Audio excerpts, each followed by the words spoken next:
আমরা চোখ রাখবো ভারত এবং পাকিস্তান দুই দেশের মধ্যেই ক্রমশ উত্তেজনা বাড়ছে। পাকিস্তানকে এবার অবরোধ করার সিদ্ধান্ত ভারতের। যে খবরটা আমরা দেখাচ্ছি, পাকিস্তানের পতাকা লাগানো কোনো ধরনের জাহাজ, পাকিস্তানের পণ্যবাহী জাহাজের উপরেও নিষেধাজ্ঞা জারি করা হয়েছে। ইতিমধ্যেই পাকিস্তানের উপর সম্পূর্ণ অবরোধ, পাশাপাশি পাকিস্তান থেকে আসা সমস্ত পণ্যের আমদানির উপর নিষেধাজ্ঞা জারি করেছে ভারত। ইতিমধ্যেই পাকিস্তানের থেকে কোনো রকমের পণ্য আসবে না, এই সিদ্ধান্ত নেওয়া হয়েছে। পাকিস্তান থেকে আসা যে কোনো ধরনের পোস্টাল সার্ভিসেসেও নিষেধাজ্ঞা জারি করা হয়েছে, অর্থাৎ কোনো রকম পোস্টাল সার্ভিস আসবে না। পাশাপাশি ভারতের আকাশে পাক বিমানের প্রবেশ নিষিদ্ধ, কমার্শিয়াল ফ্লাইট, ফাইটার ফ্লাইট, সমস্ত রকম ফ্লাইট নিষিদ্ধ। এফএটিএফে পাকিস্তানকে গ্রে তালিকাভুক্ত করতে ভারতের সওয়াল। ভারত কিন্তু রীতিমতো কঠোর অবস্থান নিচ্ছে। পাকিস্তানকে ঋণ না দিতে আইএমএফ এ আবেদন ভারতের, এবং ভারত কিন্তু অভিযোগ করেছিল এই আইএমএফ ঋণের দুর্ব্যবহার হচ্ছে। পাশাপাশি স্থগিত সিন্ধু জলবন্টন চুক্তি, আগেই সেই ঘোষণা করা হয়েছে ভারত সরকারের তরফ থেকে। সিন্ধু জলবন্টন চুক্তি স্থগিত করা হয়েছে, পাশাপাশি বন্ধ করা হয়েছে আটারি ওয়াঘা সীমান্ত। ফলে কোনো রকমের ইম্পোর্ট এক্সপোর্ট হচ্ছে না। পাক নাগরিকদের ভিসা দেওয়া বন্ধ, আগে দেওয়া ভিসা বাতিল, অর্থাৎ যারা অলরেডি আগে ছিলেন ভারতে তাদেরও ফেরত দেওয়ার কথা বলেছে, ফেরত যাওয়ার কথা বলেছে। সমস্ত ভিসা বাতিল। দিল্লির পাক দূতাবাসের সামরিক উপদেষ্টাদের অবাঞ্ছিত ঘোষণা করা হয়েছে।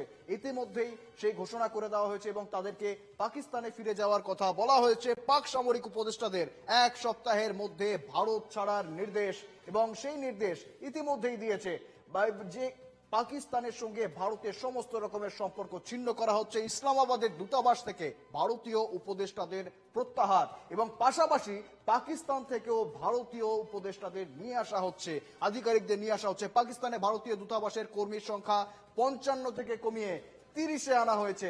পাকিস্তানের সঙ্গে সমস্ত রকমের সম্পর্ক ছিন্ন করা হচ্ছে। 16 পাকিস্তানি ইউটিউব চ্যানেল ভারতে বন্ধ করা হয়েছে। একাধিক পাকিস্তানি ইউটিউব চ্যানেলে গুজব ছড়ানোর অভিযোগ উঠেছে, যে কারণে 16টি পাকিস্তানি ইউটিউব চ্যানেল বন্ধ। পাশাপাশি পাকিস্তানের বিদেশমন্ত্রী ও তথ্যমন্ত্রীর এক্স হ্যান্ডেল ভারতে নিষিদ্ধ ঘোষণা করা হয়েছে। ভারতের সঙ্গে সব ধরনের বাণিজ্য বন্ধের ঘোষণা করা হয়েছে। একেবারে যে খবরের দিকে আমরা চোখ রাখছি, ভারতের সঙ্গে পাকিস্তানের সমস্ত রকমের সম্পর্ক ধীরে ধীরে ছিন্ন করা হচ্ছে। বাণিজ্যিক সম্পর্ক ছিন্ন হয়েছে। বিভিন্ন বিষয়ে কিন্তু পাকিস্তানের সঙ্গে দূরত্ব বাড়াচ্ছে নতুন দিল্লি।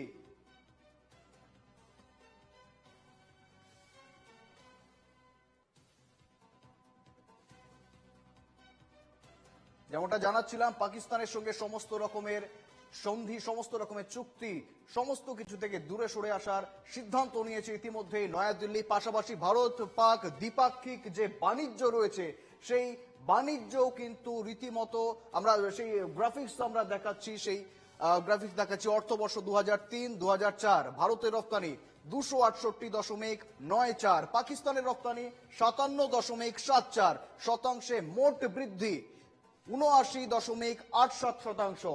পাশাপাশি 2009-10 অর্থবর্ষ 1573.32, এবং পাকিস্তানের রপ্তানি রয়েছে 275.94 শতাংশে মোট বৃদ্ধি পেয়েছিল 2.1%। 2013 থেকে 14 অর্থবর্ষ, সেই সময়ে ভারতের রপ্তানি ছিল 2274.26, এবং পাকিস্তানের রপ্তানি ছিল 426.88, এবং শতাংশে মোট বৃদ্ধি পেয়েছিল 3.62%। পাশাপাশি 2014 থেকে 15 অর্থবর্ষ ভারতের রপ্তানি কত ছিল? ভারতের রপ্তানি ছিল 1857.18, এবং পাকিস্তানের রপ্তানি ছিল 497.31, এবং শতাংশে মোট বৃদ্ধি পায়নি, তবে সেবার কমেছিল 12.83% কমেছিল।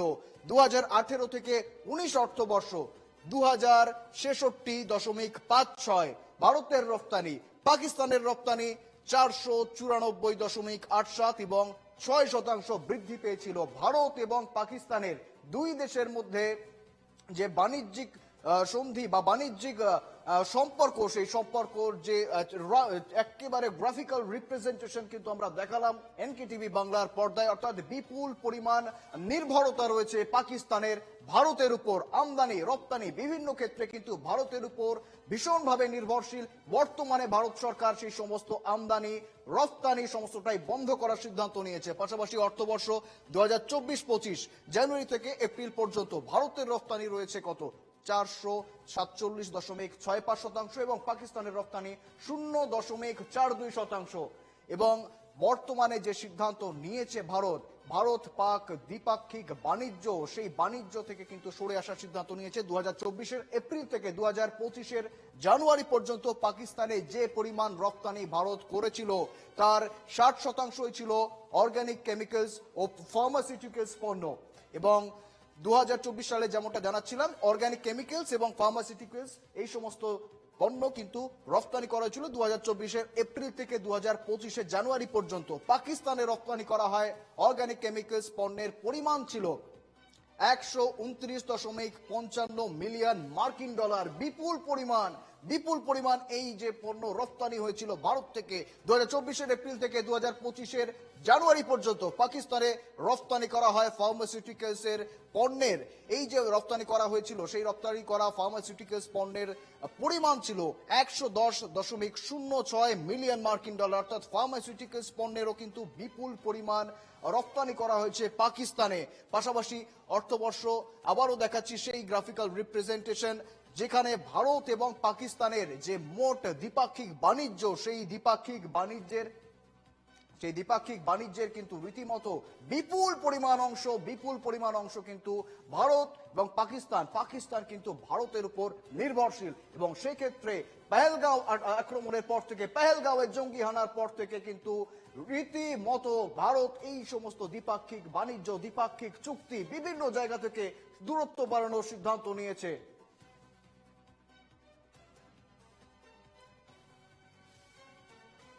এবার যেদিকে আমরা চোখ রাখবো, কি ভারত থেকে পাকিস্তানে যে জিনিসগুলি আমদানি করে, ভারত থেকে পাকিস্তান যে জিনিসগুলি আমদানি করে, কি আমদানি করে, cotton, organic chemicals, packaged food ইত্যাদি ভারত থেকে পাকিস্তান আমদানি করে। পাশাপাশি প্যাকেজড পশু খাদ্য, প্যাকেজজাত সবজি, এই জিনিসগুলো কিন্তু ভারত থেকে আমদানি করে পাকিস্তান। প্লাস্টিকের কাঁচামাল, হাতে তৈরি ফিলামেন্ট, এগুলো কিন্তু ভারতের থেকে পাকিস্তান ইম্পোর্ট করে।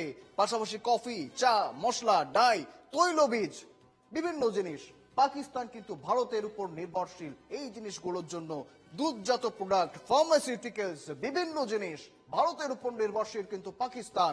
আবারও দেখাচ্ছি সেই একই জিনিস, cotton, organic chemicals, packaged food products, অর্থাৎ বিভিন্ন জিনিস, নিত্য প্রয়োজনীয় বিভিন্ন জিনিস, বিভিন্ন ফার্মাসিউটিক্যালস, প্যাকেজজাত বিভিন্ন খাদ্য, দুগ্ধজাত খাদ্য, প্লাস্টিক, অর্থাৎ নিত্য প্রয়োজনীয় বিভিন্ন জিনিস, সমস্ত কিছুর জন্য কিন্তু ভারতের উপর নির্ভরশীল পাকিস্তান। ম্যাক্সিমামটাই ভারত থেকে ইম্পোর্ট করে পাকিস্তান। এবং ভারতের যে সিদ্ধান্ত পাকিস্তানের সঙ্গে দূরত্ব বাড়ানোর, তার ফলে কিন্তু যথেষ্ট ক্ষতিগ্রস্ত, যথেষ্ট প্রভাবিত হবে। পাশাপাশি ভারত থেকে পাকিস্তান যে জিনিসগুলি আমদানি করে, কপার ও কপারজাত দ্রব্য, বিভিন্ন কাঁচামাল পাকিস্তান থেকে ভারত আমদানি করে। অর্থাৎ আমরা দেখালাম ভারত থেকে পাকিস্তান কি আমদানি করে, একটু আগেই দেখালাম, এবার দেখাচ্ছি পাকিস্তান থেকে ভারত যা আমদানি করে। খাবারযোগ্য বিভিন্ন ফল ও বাদাম, অর্থাৎ খাবার জন্য বিভিন্ন ফল, বাদাম, এগুলো কিন্তু আবার ভারত পাকিস্তান থেকে আমদানি করে। লবণ, সালফার, বিভিন্ন রত্ন, অর্গানিক কেমিক্যালস, এগুলো আবার পাকিস্তান থেকে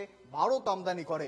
পাশাপাশি মিনারেল ফুয়েলস, প্লাস্টিকের পণ্য, উল, এই জিনিসগুলি আবার পাকিস্তান থেকে ভারত আমদানি করে। কাঁচের জিনিস, চামড়াজাত পণ্য, কাঁচামাল, বিভিন্ন জিনিস পাকিস্তান, এইগুলোর জন্য কিন্তু পাকিস্তান থেকেও এই কাঁচামালগুলি আসে। কপার ও কপারজাত দ্রব্য, বিভিন্ন কাঁচামাল, যেমনটা জানাচ্ছিলাম। পাশাপাশি এই যে দ্বিপাক্ষিক সম্পর্ক, দ্বিপাক্ষিক বাণিজ্য, সমস্তটাই কিন্তু ভারতের সঙ্গে, ভারতের উপর ভারতের উপর বেশি নির্ভরশীল পাকিস্তান। যে খবরটা আমরা দেখাচ্ছিলাম, যে গ্রাফিক্যাল রিপ্রেজেন্টেশন, একেবারে তথ্য সম্পূর্ণ গ্রাফিক্যাল রিপ্রেজেন্টেশন আমরা দেখাচ্ছিলাম, ভারতের উপর বেশি নির্ভরশীল পাকিস্তান। কাচের জিনিস, কপার, কপারজাত দ্রব্য, বিভিন্ন কাঁচামাল, এই জিনিসগুলি কিন্তু পাকিস্তানের থেকে আমদানি করা হয়। অর্থাৎ সেভাবে নিত্য প্রয়োজনীয় জিনিস কিন্তু ভারত পাকিস্তান থেকে ইম্পোর্ট করে না। কিন্তু পাকিস্তান কিন্তু রীতিমতো নিত্য প্রয়োজনীয় জিনিস থেকে শুরু করে বিভিন্ন জিনিস আমদানি করে ভারতের থেকে। কিন্তু এই যে বন্ধ করার সিদ্ধান্ত নিয়েছে ভারতের কোনো আমদানি রপ্তানি হবে না, আটারি ওয়াঘা সীমান্ত বন্ধ। তার ফলে পাকিস্তান তো অবশ্যই ঢুকবে, কিন্তু তার একটা অল্টারনেট পথ রয়েছে। ঘুরপথে পাকিস্তানে পৌঁছে যাচ্ছে ভারতীয় পণ্য। এই প্রশ্ন কিন্তু অনেকদিন ধরে হচ্ছে। ঘুরপথে পৌঁছচ্ছে ফি বছর 10 বিলিয়ন মার্কিন ডলারের ভারতীয় পণ্য ঘুরপথে পৌঁছচ্ছে পাকিস্তানে।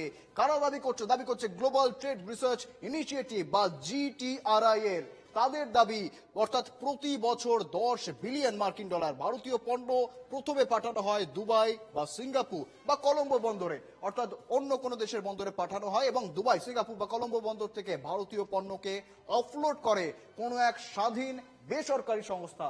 অর্থাৎ বন্দরে সেই বিভিন্ন দেশের বন্দরে পৌঁছে যাওয়ার পর কোনো একটি স্বাধীন বেসরকারি সংস্থা সেগুলিকে অফলোড করে। তারপর দুবাই, সিঙ্গাপুর এবং কলম্বো বন্দরে ভারতীয় পণ্য অফলোডের পর তা বন্ডেড ওয়্যার হাউসে রাখা হয়। পণ্য ট্রানজিটে থাকায় এইসব ওয়্যার হাউসে কোনো অর্থ দিতে হয় না, যার ফলে কিন্তু যথেষ্ট সুবিধা পায় যারা এই চোরা পাচারকারী। পাশাপাশি দুবাই, সিঙ্গাপুর এবং কলম্বো বন্দরে এইসব বন্ডেড ওয়্যার হাউসে ভারতীয় পণ্য মেড ইন ইউএইর লেভেলে সাঁটানো হয়।